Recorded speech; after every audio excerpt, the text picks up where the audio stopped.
What do you got for me, sweetheart?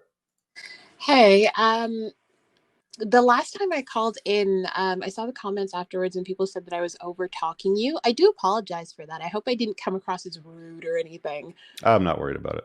Okay, cool. I was asking, and I'm actually wearing a face mask, by the way. I was asking about kind of the delicate nature of men now. Hmm. I'm noticing that a lot of the guys are very, I don't know if it's because there seems to be a lot of guys who are being raised by moms or something, but I'm noticing that a lot of the guys, they're very easy to emasculate. It's one thing if you're kind of an overbearing, like Right. really aggressive person.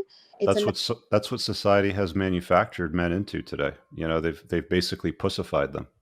yeah, yeah, like it's really, really easy to emasculate guys now. And it's Hmm. kind of, and it's gotten to the point now where I'm kind of wondering, do you find that some of the requests that not only women are making, but some of the requests that men are making are a little unreasonable? Because if one guy is already kind of super emasculated and he's Hmm. very effeminate and he's asking women um to kind Submit. of, yeah, submit to him, Yeah. it kind of requires you to be, as a woman, a tinier version of Correct. herself in Yeah. order to deal with him. So And that's why I preface the talk about the green flags with, like, you have to be a guy worth something if you're gonna, like, vet for these, right? Like, you mhm, don't have the luxury of saying to a woman, make my bed and continue to do it for me if you're low value. You just don't.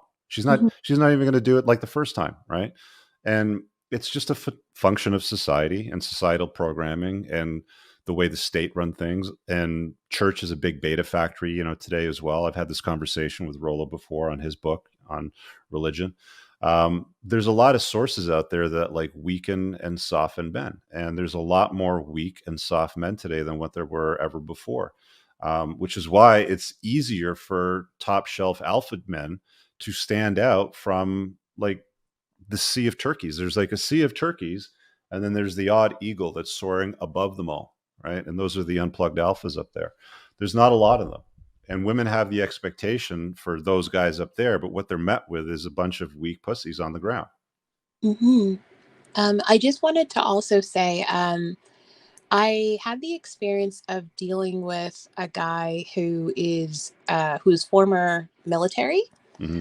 and I'm not sure if you know a lot of people in the military or people who have like been successful in the military, but I his do. personality was incredible.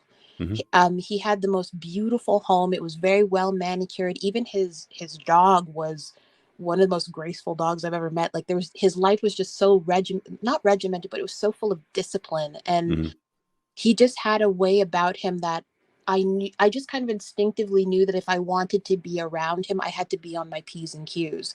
Meanwhile, Military men are magnificent. I have a they lot are, of friends that are in the military or have been in the military, special operations guys, very interesting people, reliable. They show up on time. They got your back. They know what brotherhood looks like. They're not pieces of shit. They're not pussies. They're good people. They really are.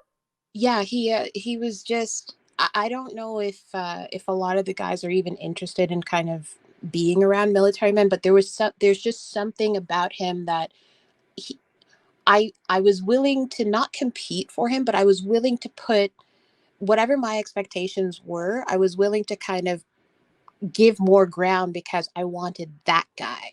Right.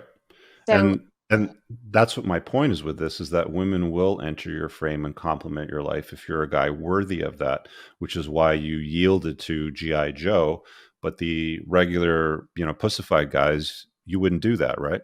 yeah, no, they demand it of you. They Yeah. demand that you submit yourself to them, and they actually, Absolutely. yeah, they ask that you make yourself smaller. So like even you were talking earlier about like your own business and things like that. I think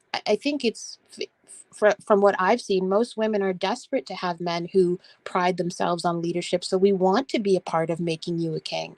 Yeah, and it's not that men like that want you smaller. Hmm.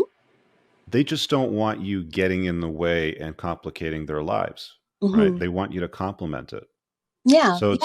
it's not about being smaller. Like, It's not like, he's got to be bigger so you can be smaller. I mean, he's obviously, generally speaking, going to be physically more imposing because he's a male. Men are generally bigger than women and stronger too. So it's not about big or smaller. It's about, complementing, like bringing the feminine skills to the table so that the Mhm. masculine and the feminine can work together better together. Like, you know, men and like, I'm not about dividing men and women. Like people get this wrong all the time. Oh, Rich, why are you misogynist? Why do you hate women? Blah, blah, blah.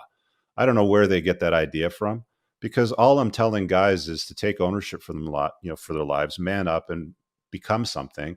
And I'm telling women to preserve themselves and not be hoes, basically. It's actually pretty interesting that even when I'm talking to men and I'm trying to figure out, what exactly is going on beneath the surface, the amount of men who just kind of there's a I think a lot of men have just given up. I think of Oh yeah, a lot of them have. Absolutely.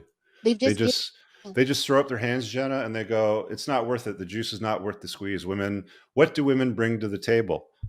I'll tell you what women bring to the table. They can do my laundry. They can cook for me. They can form a connection with my kid, right? Mhm. They can take care of me when I'm sick. It's not just sex, right? A lot of guys are just like, well, beyond sex, what are women good for? A good woman that sees you as a high value guy will want to complement your life, will want to do those things for you. Yeah, It's, and that's so true. And it shouldn't be a struggle. yeah, it's true. And I've also seen it in my own life. I've heard men actually ask the question, what do women bring to the table? And Mhm. the first sign that in my head that I'm not dealing with a successful man is him asking that question. Well, I'll be honest with you, Jenna. A lot of these guys spend way too much time consuming content on the internet and Yeah. YouTube with dudes trying to hold women accountable. But there's these like low value, ratchet, clanky like women that you just wouldn't have anything to do with. But you know, you throw that up on screen, and she's like, "I want a guy that makes six figures," and and then they just like, "Well, you know that you're like a single mom with three kids in tow from three different fathers, and you have 100 grand in student debt, right? I don't care. I want to," and it just becomes good entertainment value. And Yeah. that's where they come up with these notions that women have nothing to offer. Yeah, like even in our last, sorry, I know I'm rambling here, but even in our last conversation when we were talking about Yellowstone, Yeah. like John Dutton's wife, even though she wasn't really in it, you that short period of time that you got to see her, you got to see the kind of value that she brought to his life. Strong men have strong women behind them. So if you want, like I've experienced men who are really, really strong and they wanted me to be on my P's and Q's, which Mhm. made me better. And then I've also experienced men who basically were looking for mommies. And a lot of guys are looking for mommies, which if you look for mom, like I've experienced men who are looking for women to mother them. And when Mhm. you become a mother to a dude, What you does end up that having to nag what them. does that look like, generally speaking, when you got to mother them? You said nagging them? So yeah, so basically like the guys that do things like he say for example he doesn't like his job Mhm. and he'll come home and he'll complain about his job, but when you say, well, are you looking for a new one? Oh, I don't want to work for anybody, nobody should be telling me what to do. Okay, so are you planning on going and becoming an entrepreneur, like looking into NFTs, looking into crypto? Mhm. What are you doing? Nothing. But he still wants you to sit there and listen to him. Yeah. And yeah, and then he still and the basic things that he needs to do as a man to kind of keep his life moving, so for example going to the gym, Mhm.